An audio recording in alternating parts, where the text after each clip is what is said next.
Good morning 11th class. हाँ जी, unit 8th करे थे हम आपकी रिडॉक्स रिएक्शन। ठीक है, उसमें हमने आपका जो लास्ट टॉपिक किया था वो हमने इलेक्ट्रोकेमिकल सेल की जो कंस्ट्रक्शन है उसको हमने स्टडी किया था। डायरेक्ट इनडायरेक्ट रिडॉक्स रिएक्शन हमने स्टडी की थी। Today we have to start with your next topic, that is the electrode potential. Okay, बहुत इंपॉर्टेंट है, चीज़ों को थोड़ा सा समझा करो कि what the words want to say, कि जो पर्टिकुलर वर्ड है उनका आपके पास मीनिंग होता क्या है। ठीक है, तो इलेक्ट्रोड पोटेंशियल, इलेक्ट्रोड तो आपके पास जो आप कैथोड एंड एनोड, जो आप रोड्स, जो इलेक्ट्रोड्स आप यूज़ करते हो, तो इलेक्ट्रोड पोटेंशियल का मीनिंग होता है कैपेसिटी कितनी होती है। अब देखो, आपने इलेक्ट्रोकेमिकल सेल में क्या स्टडी किया कि एक रोड ने इलेक्ट्रॉन को लूज़ किया, दूसरी ने इलेक्ट्रॉन को गेन किया, मीन्स एक पे ऑक्सीडेशन हुई, दूसरी पे रिडक्शन हुई। ठीक है, तो इलेक्ट्रोड पोटेंशियल का मीनिंग क्या होता है, किसी इलेक्ट्रोड की टेंडेंसी क्या होती है उसकी, कि वो इलेक्ट्रॉन को लूज़ करती है या वो इलेक्ट्रॉन को गेन करती है। पोटेंशियल का मीनिंग होता है उसकी स्ट्रेंथ, उसकी टेंडेंसी। ठीक है, तो वही हम यहाँ पे स्टडी करेंगे। तो देखो, हमने इलेक्ट्रोकेमिकल सेल में आपका स्टडी किया था कि इलेक्ट्रोकेमिकल सेल आपका दो इलेक्ट्रोड को आप कंसिस्ट करता है, जिसको आप हाफ शेल्स बोलते हो। हर एक हाफ शेल को आप उसी के जो जिस मेटल का आपने यूज़ किया है, जिस इलेक्ट्रोड की इलेक्ट्रोड का यूज़ किया है, जिस भी पर्टिकुलर मेटल का, उसी के सॉल्यूशन में आप उसको डिप करते हो। तो वहाँ पे आपके पास एक ही इलेक्ट्रोड पे तो आपकी ऑक्सीडेशन होती है, दूसरी पे आपकी रिडक्शन होती है। ठीक है, मीन्स एक इलेक्ट्रोड तो आपकी लूज़ करती है इलेक्ट्रॉन को, दूसरी गेन करती है।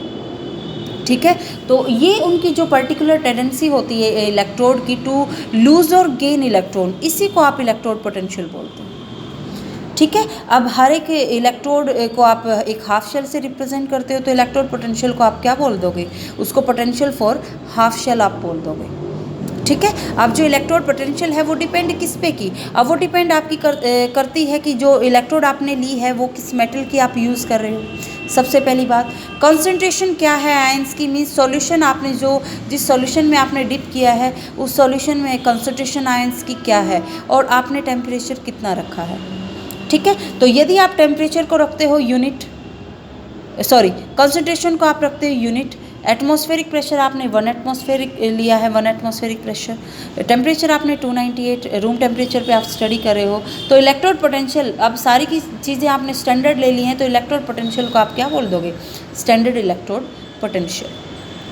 ठीक है, जिसको आप डेजिग्नेट करते हो E0 के साथ। ठीक है, अब इलेक्ट्रोड पोटेंशियल को आप ऑक्सीडेशन पोटेंशियल बोलोगे, जिस इलेक्ट्रोड में आपकी ऑक्सीडेशन हो रही है, लॉस ऑफ इलेक्ट्रॉन हो रहा है, एंड जिस इलेक्ट्रोड की आपके पास रिडक्शन हो रही है उसको आप रिडक्शन पोटेंशियल बोल दोगे। ठीक है, तो ऑक्सीडेशन और रिडक्शन एक दूसरे का रिवर्स होता है, और ऑक्सीडेशन एंड रिडक्शन पोटेंशियल भी एक दूसरे का रिवर्स होगा। यदि आप ऑक्सीडेशन पोटेंशियल को पॉजिटिव लोगे x वोल्ट, तो रिडक्शन उसका रिवर्स होकर -x वोल्ट हो जाएगा। ठीक है, अब यहाँ पे हम सबसे फर्स्ट फैक्टर स्टडी करते हैं कंसंट्रेशन का।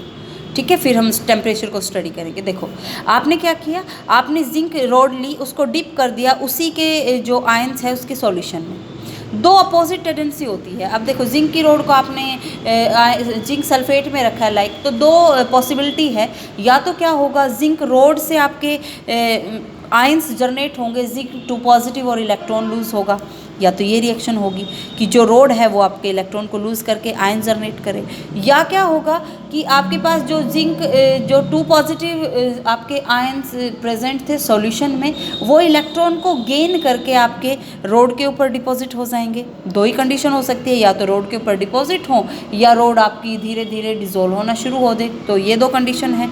तो सेकेंड आपका क्या होगा कि जिंक 2 पॉजिटिव है, इलेक्ट्रॉन को गेन करके आपके जिंक, मीन्स या तो ऑक्सीडेशन हो सकती है उस इलेक्ट्रोड पे, या उसकी रिडक्शन हो सकती है। तो दो अपोजिट टेंडेंसी हो गई।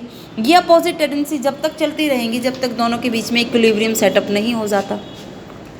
ये चीज़ है जो आपको समझनी है। यदि मेटल की हाई टेंडेंसी रहेगी ऑक्सीडेशन करने की, तो जो मेटल रोड है उस पर नेगेटिव चार्ज आएगा सॉल्यूशन के रिस्पेक्ट में, यदि वो ऑक्सीडेशन करती है तो। यदि मेटल आपकी रिड्यूस होती है तब आपकी रोड पे पॉजिटिव चार्ज आएगा। ये चीज़ आपको अपने माइंड में रखनी है।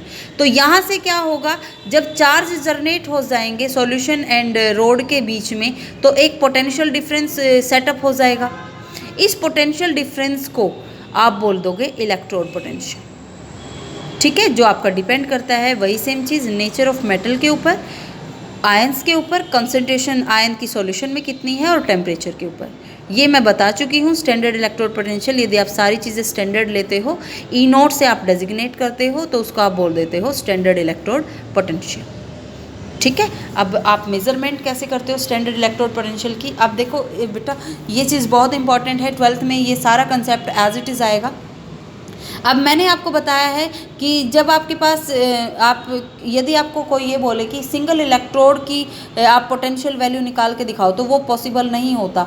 मैंने आपको बताया था कि जब दोनों हाफ रिएक्शंस आपकी एक दूसरे को कंप्लीट करती है, तो रिएक्शन जो रिडॉक्स रिएक्शन है वो तभी कंप्लीट होती है। ठीक है। तो सिंगल इलेक्ट्रोड की डिटरमाइन नहीं कर सकते हम जो वैल्यू होती है पोटेंशियल की।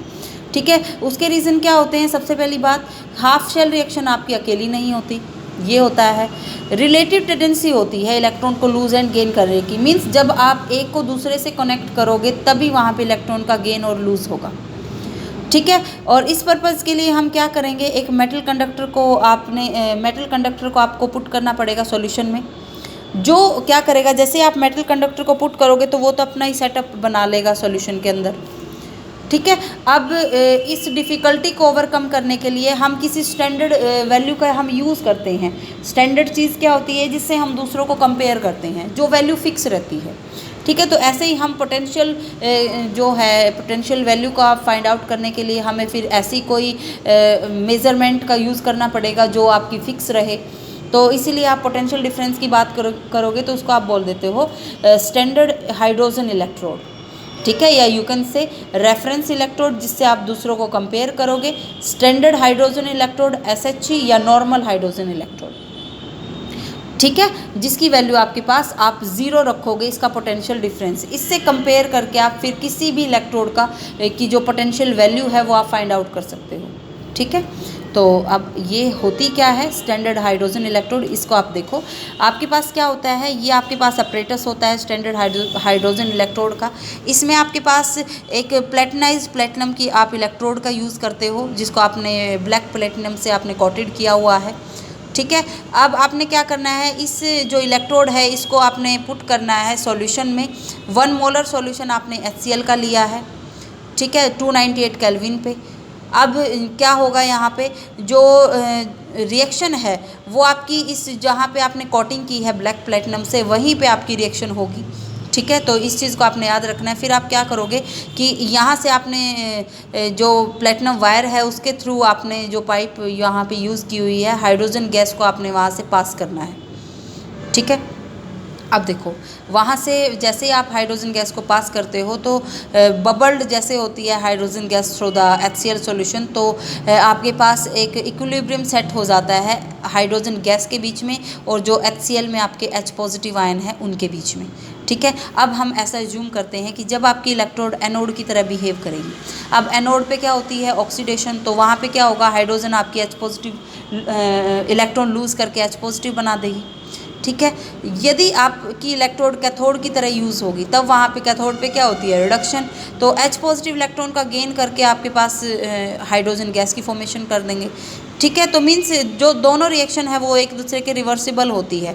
इलेक्ट्रोड को आप हमेशा डेजिग्नेट करते हो, प्लेटिनम का आपने यूज़ किया है, हाइड्रोजन आपने 1 एटमॉस्फेयर पे बबल्ड की है H पॉजिटिव, इसकी कंसंट्रेशन आपने C रखी है। तो जो आपके पास इलेक्ट्रोड पोटेंशियल आप लेते हो स्टैंडर्ड हाइड्रोजन इलेक्ट्रोड का, वो आपने 0 लेना है। That is the important point. 0 आपके पास होती है standard value standard hydrogen electrode की, जिससे कंपेयर करके आप दूसरी जो इलेक्ट्रोड पोटेंशियल है उनको कैलकुलेट कर सकते हो। ठीक है। अब यहाँ से आपके पास क्या होगा कि यदि हमने डिटरमाइन करना है इलेक्ट्रोड पोटेंशियल किसी भी इलेक्ट्रोड का, तो उसमें आप क्या करोगे, एक तो आपने रखनी है उस इलेक्ट्रोड को, दूसरा आप रखोगे जो हाइड्रोजन इलेक्ट्रोड है उसको। ठीक है। तो जो दोनों के बीच में पोटेंशियल डिफरेंस होगा वो आप कैलकुलेट कर दोगे, उसको आप बोलोगे EMF ऑफ द सेल। ठीक है। दोनों इलेक्ट्रोड के बीच में, स्टैंडर्ड के बीच में एंड जो इलेक्ट्रोड आपने ली है उसको आप EMF लोगे। स्टैंडर्ड की इलेक्ट्रोड को आपने 0 लेना है, तो जिस भी इलेक्ट्रोड की आपने पोटेंशियल फाइंड आउट करनी है उसको आप वहाँ से कैलकुलेट कर सकते हो। एक इम्पॉर्टेंट बात मैं बताती हूँ जो आपने अपने माइंड में रखनी है। IUPAC कन्वेंशन हमें बताता है कि यदि इलेक्ट्रोड पोटेंशियल पे आप पॉजिटिव साइन दिखाते हो तो रिडक्शन जब होती है तो इलेक्ट्रोड पोटेंशियल आपकी पॉजिटिव साइन होती है, जहाँ पे ऑक्सीडेशन होती है वहाँ पे इलेक्ट्रोड पोटेंशियल नेगेटिव होती है। व्हाट आई मीन टू से, यहाँ से समझो, देखो ये सारी की सारी पॉजिटिव वैल्यू हैं। पॉजिटिव वैल्यू हमें शो कर रही हैं कि यहाँ पे आपकी ये सारे के सारी यहाँ पे आपकी रिडक्शन होती है। रिडक्शन का मीनिंग क्या हुआ? रिडक्शन मीन्स ये स्ट्रॉन्ग ऑक्सीडाइजिंग एजेंट होते हैं ऑल दीज। जहाँ वैल्यू आप शो कर रहे हो नेगेटिव, वहाँ पे हुई ऑक्सीडेशन। ऑक्सीडेशन किसकी? रिड्यूसिंग एजेंट की होती है, तो दे एक्ट एज द, जिसकी वैल्यू सबसे ज़्यादा नेगेटिव, वो स्ट्रॉन्ग क्या होगा? रिड्यूसिंग एजेंट होगा। ठीक है, तो आईपीएससी कन्वेंशन को आपने याद रखना है। This is the electromotive series. तो इलेक्ट्रोमोटिव सीरीज़ का कंसेप्ट हम आपका फर्दर नेक्स्ट वीडियो में हम स्टडी करेंगे। ठीक है, बहुत इंपॉर्टेंट कंसेप्ट है इसका। ओके, तो यहाँ तक कोई प्रॉब्लम आती है तो आप मेरे से पूछ सकते हो। ठीक है, थैंक यू।